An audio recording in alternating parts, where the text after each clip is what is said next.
Bueno, ahora vamos a ver un segundo caso, que ya os adelanto que es un caso imposible, nunca se da, ¿eh? Estamos hablando de un circuito inductivo puro, sería el caso de un circuito en el que solamente tuviésemos una bobina y que esta fuera ideal.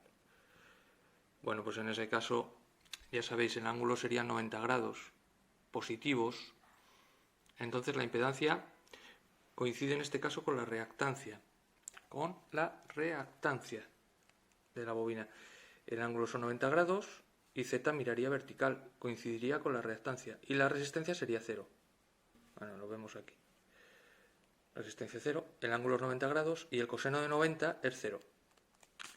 Vale, pues en el triángulo de potencia lo mismo. En realidad no es un triángulo, es una flecha vertical a 90 grados, claro. Y la potencia aparente es toda reactiva. Por lo tanto, potencia reactiva y aparente son lo mismo, potencia activa es cero, es decir, este circuito no absorbe corriente, la va a absorber pero la va a devolver toda. El phi es 90 grados y el coseno de 90, cero. Bueno, pues vamos a ver por qué devuelve toda la potencia. En esta gráfica vemos la tensión en azul, la corriente en verde, la corriente va retrasada con respecto a la tensión y además 90 grados, pi medios, ¿veis? El primer semiciclo son pi grados, media vuelta, el segundo semiciclo, que es negativo, va de pi a pi medios, entonces en el punto medio tengo marcado pi medios, sería la mitad de pi, la mitad del primer semiciclo, es decir, donde la tensión alcanza el valor máximo, y 3 pi medios sería la mitad del segundo semiciclo, que coincide con el punto donde la tensión alcanza el valor máximo negativo. Entonces, ¿qué sucede? Como la corriente va retrasada 90 grados, pasa por pi medios, sube, pasa por 3 pi medios en cero, baja, y en el siguiente ciclo, otra vez en pi medios, vuelve a pasar por cero creciendo, ¿no? Va a 90 grados retrasado respecto a la tensión. Entonces, al multiplicar tensión por corriente, siempre que tengáis la línea azul por encima de la gráfica y al mismo tiempo la línea verde por debajo del cero, vamos a multiplicar positivo por negativo. Entonces la potencia sale negativa. Y pasa por cero siempre que una de las dos ondas pasen por cero. Así vemos que esta frecuencia tiene, esta onda de potencia, tiene el doble de frecuencia que la onda de tensión y que la onda de corriente. ¿Veis que tiene el doble de ciclos? Porque pasa por cero cada vez que pasa por cero o bien la tensión o bien la corriente. Bueno, en esta zona de aquí, este tramo, entre pi medios y pi, lo que tenemos es que la línea azul, es decir, la tensión, está por encima de cero, es positiva, y la línea verde también está por encima de cero. Así que si multiplicamos un número positivo por otro positivo, la potencia nos da positiva. Y la amplitud de la potencia, es decir, esto es igual que esto. Es exactamente igual de valor. El área encerrado, que es realmente la potencia, todo esto que está rayado en rojo aquí, lo que está por encima de cero tiene el mismo área que lo que está por debajo de cero. Es decir, que toda la potencia que absorbe, después en el siguiente semiciclo la devuelve. Absorbe y devuelve. ¿Vale? Se ve, ¿no? Poco complejo esto, pero yo creo que se entiende. Toda la potencia absorbida en los ciclos positivos es devuelta a los ciclos negativos. Vale.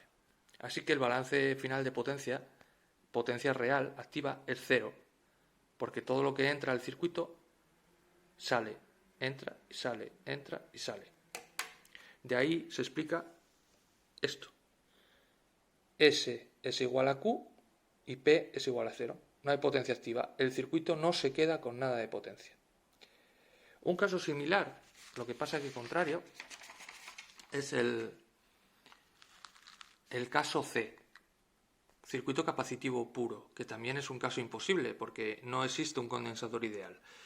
Pero suponiendo que existiera, tendríamos un circuito de este tipo y lo que nos pasaría ahora sería lo siguiente, que el triángulo de impedancias y el triángulo de potencias al final arrojan un resultado similar al que teníamos con la bobina, con la diferencia de que ahora el ángulo es negativo. ¿Vale? Entonces la impedancia mira hacia abajo. Ahora Z es igual que XC. Pero nos pasa lo mismo en el sentido de que la R sigue valiendo 0. No hay componente horizontal por el ángulo, que es de menos 90. Como el ángulo es menos 90, el coseno de menos 90 es 0. Y en las potencias lo mismo. Lo único que hay es potencia aparente, que coincide con la potencia reactiva, S igual a Q sub C, y P es 0. El ángulo es menos 90 y el coseno de phi es coseno de menos 90, que vale 0. Y volvemos a encontrarnos con la misma situación. Esta gráfica es muy parecida a la anterior. El desfase también es de 90 grados, pero si os fijáis bien, ahora la corriente, que es la línea verde, parte de aquí. En la gráfica anterior partía de aquí y subía. Ahora parte de aquí y baja. Eso es porque ahora la corriente va adelantada respecto a la tensión. Pero al final el efecto es el mismo. Si nosotros multiplicamos la onda azul por la onda verde, cuando las dos sean positivas o las dos sean negativas a la vez, vamos a tener zonas de absorción de potencia por parte del circuito. Va a ser este que estoy señalando ahora, va a ser este, pero en lugares donde una de las ondas, bien sea la azul o bien sea la verde, esté por encima del 0 y la otra parte de la onda esté por debajo del 0, al multiplicar un número positivo por uno negativo, el resultado es negativo, es decir, que la onda de potencia va a adoptar valores negativos.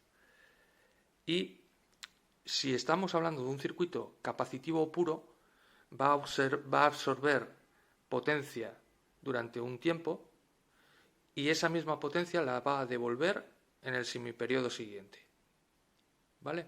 De la onda.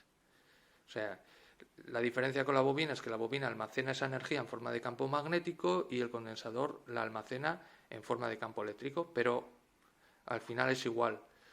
Lo que hace es coge energía y la devuelve, coge y la devuelve, no se queda nada, ¿eh? Hablando de un condensador ideal. Eso nunca va a suceder. Ya sabemos que las bobinas tienen resistencia interna, que las fuentes tienen resistencia interna. Entonces, lo que sí es habitual, bastante habitual, es el caso de parcialmente inductivo. Será más inductivo cuanto más peso tenga la bobina respecto a la resistencia. ¿Vale? Bueno, vamos a tomar un valor intermedio, sin especificar un valor determinado de phi, pero sí sabemos que phi va a estar comprendido entre 0 grados y 90 grados, y más 90. En ese caso tendríamos como triángulo de impedancias algo así, con un ángulo mayor o menor, pero bueno, con esta forma. Y el triángulo de potencias, pues es lo mismo, con el mismo ángulo, el phi tiene que ser el mismo en los dos, y aquí hablamos de potencia aparente y sus componentes, potencia activa y potencia reactiva. Bueno, las fórmulas sí que se complica un poquito aquí.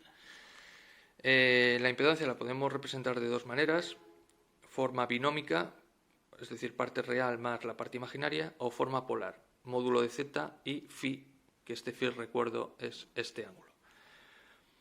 A partir de z y de phi podemos calcular las componentes, la horizontal, que es la r, como z por el coseno de phi, y la vertical, que es la xl, como z por el seno de phi. Si lo que necesitamos es obtener phi, lo podemos obtener como conocido seno y coseno, lo podemos obtener como el arco tangente de xl dividido por r. Phi puede variar, pero nunca va a ser menor de 0 grados, en este caso, ni superior a 90. Entonces el coseno de phi va a moverse entre 0 y 1, en estos valores intermedios. Y el módulo de z, o el valor de la impedancia, se puede calcular por Pitágoras como la raíz cuadrada de r cuadrado más x cuadrado.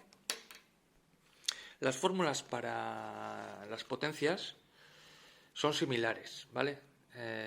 Se obtienen de la misma manera. Lo único que hay que partir de este triángulo. Tendríamos la potencia aparente en forma binómica P más J por Q, en forma polar módulo de S y el mismo ángulo phi de antes. La potencia activa se puede obtener como S por el coseno de phi, la potencia reactiva, que es la componente vertical, por trigonometría, S por el seno de phi, el ángulo phi como el arcotangente de la potencia reactiva dividida por la potencia activa, el coseno de phi, que es el factor de potencia, va a estar comprendido siempre entre 0 y 1. Recuerdo, nos interesa valor cercano a 1, y el módulo de la potencia aparente lo podemos obtener por Pitágoras aplicando la raíz cuadrada de la potencia activa al cuadrado más la potencia reactiva al cuadrado. Cuidado, ya me colé aquí. Es el 2 arriba. Eso.